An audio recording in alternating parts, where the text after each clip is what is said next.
Jerome Powell has clearly been waiting for tariff inflation to show up, and boy, did we get some tariff inflation this morning. I think there's a little bit of detail that we need to talk about, but before we do, let's just acknowledge the scorching hot PPI reading. Again, folks, remember PPI is Producer Price Index. This is what you could think of as grocery stores paying their suppliers, where CPI is what you pay at the grocery store. A raise or rise in PPI does not guarantee a rise in CPI. But boy, when a PPI reading comes in this hot, you have to imagine some of that is going to ripple through. So what did we get this morning? It is all kinds of ugly, both month on month, both year on year, headline, core, all four metrics were frankly a disaster. Let's go through headline first and core second. So headline month on month was expected to be up 0.2. Again, when you get a month on month number, that's just like July over June in this case. So it was expected to go up a reasonable kind of standard 0.2. Folks, it came in at 0.9. That's nearly a 1% rise in a single month. That is no bueno. That is not good. Well, okay, great. So that's the month on month. What about the year on year? The year on year was expected to come in at 2.5. It too was a disaster, coming in at 3.3. So a huge miss to the upside. Now, again, we've heard and we've talked about core really being where the Fed focuses. So maybe core has some good news for us. Nope, not even close. Again, core was expected to go up 0.2 month on month. It actually went up 0.9 as well. Headline or the year on year numbers expected to go up 2.9. It too went up nasty to 3.7%. These were the biggest monthly increases since June of 2022. So what has happened already? Well, as of yesterday, so yesterday evening, before this print, we had a 94% chance of a quarter point cut. And folks, there for a minute, there for a whisper of a second, we had a 6% chance of a 50. Yes, folks, for the first time all week, we had bets of a 50 basis point cut, and they got as high as 6%. That is now gone. Gone. Already this morning, this has been repriced to basically 4% no cut. Yes, folks, we've gone from possibly having a 50 back to no cuts. That has gone from 0 up to 4%, where the odds of a single rate cut are still really high at 96%. So let's look under the covers. We did this the other day with CPI as well, and I think this is really important. This could be a problem. I don't know how else to say it. As an economy that is based on services, I think we might be too focused on goods. We have obviously been talking about tariffs for a long time. You and I wish we could stop talking about them. But when you break down our economy and you look at goods, right, physical items, goods inflation inside PPI was up 0.7. It was up 1.9 year on year. Neither of those numbers are great, but they are certainly not a disaster.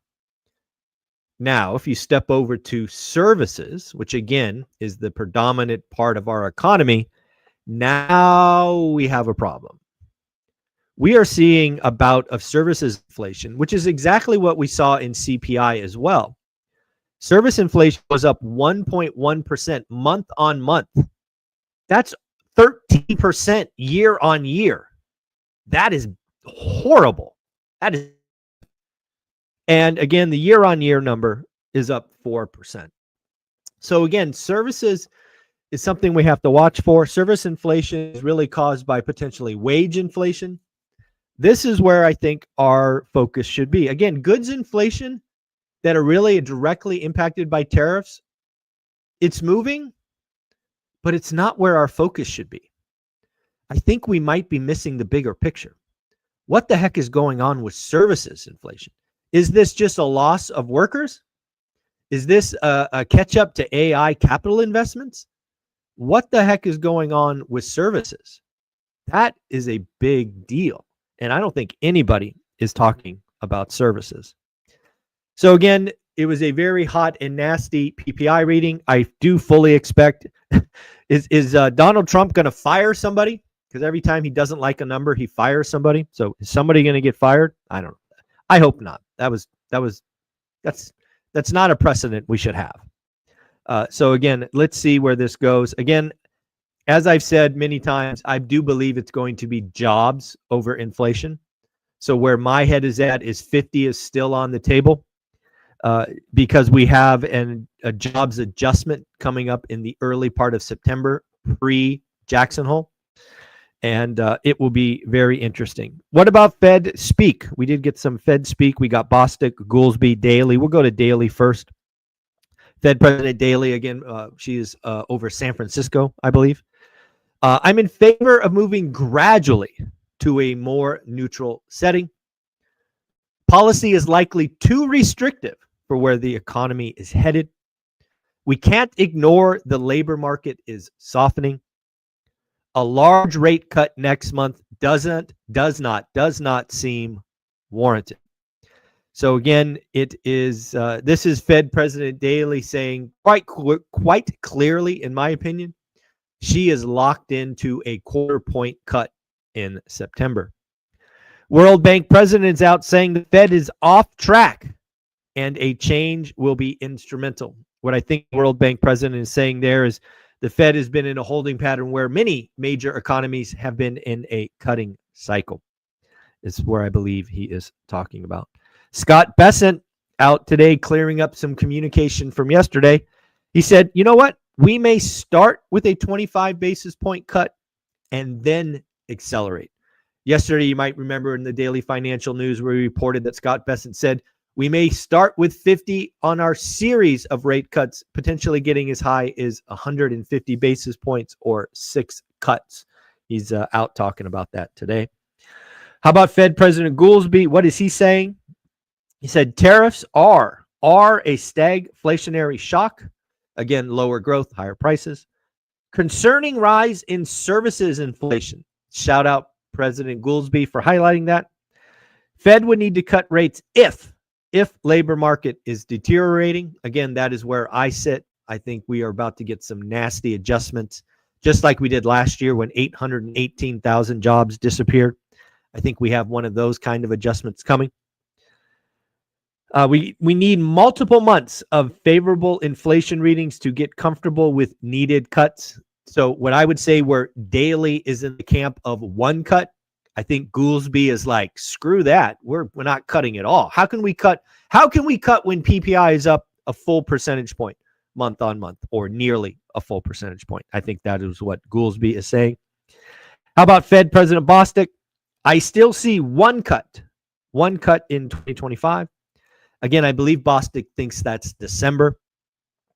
Small businesses are feeling the stress more than large businesses. Absolutely. We've been reporting that on this channel quite a bit.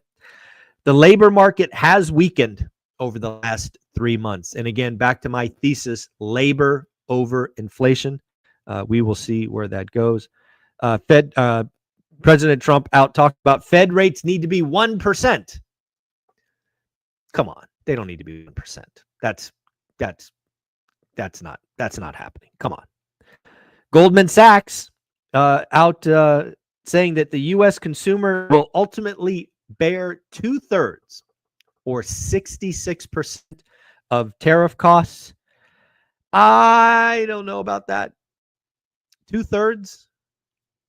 I don't know. I don't know about you, but it kind of feels more like 1/3, 1/3, 1/3, right? The producer, the value add retailer, the consumer.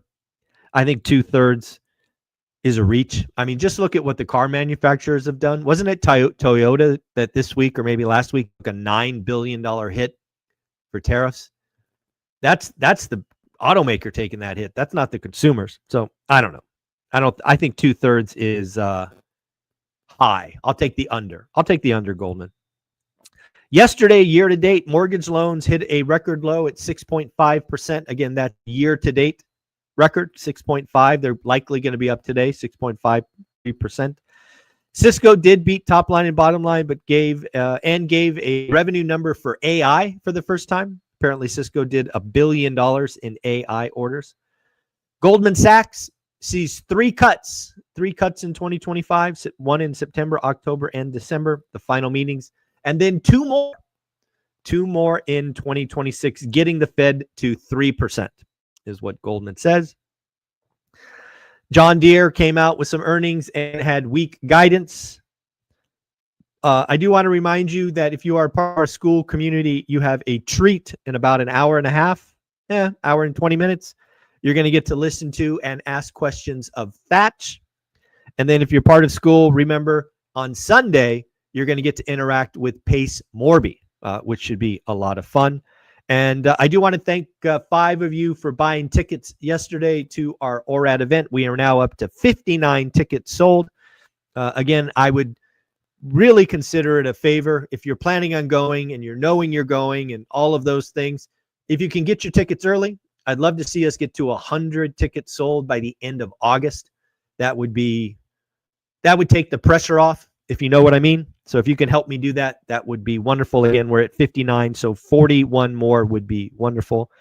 We now know when Jerome Powell is speaking in Jackson Hole next week. He is speaking on the 22nd. That will obviously be a very important speech because I think Jerome Powell is going to paint the picture. Is September a real possibility? Is it not?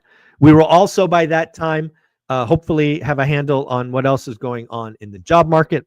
So again, very, very clear.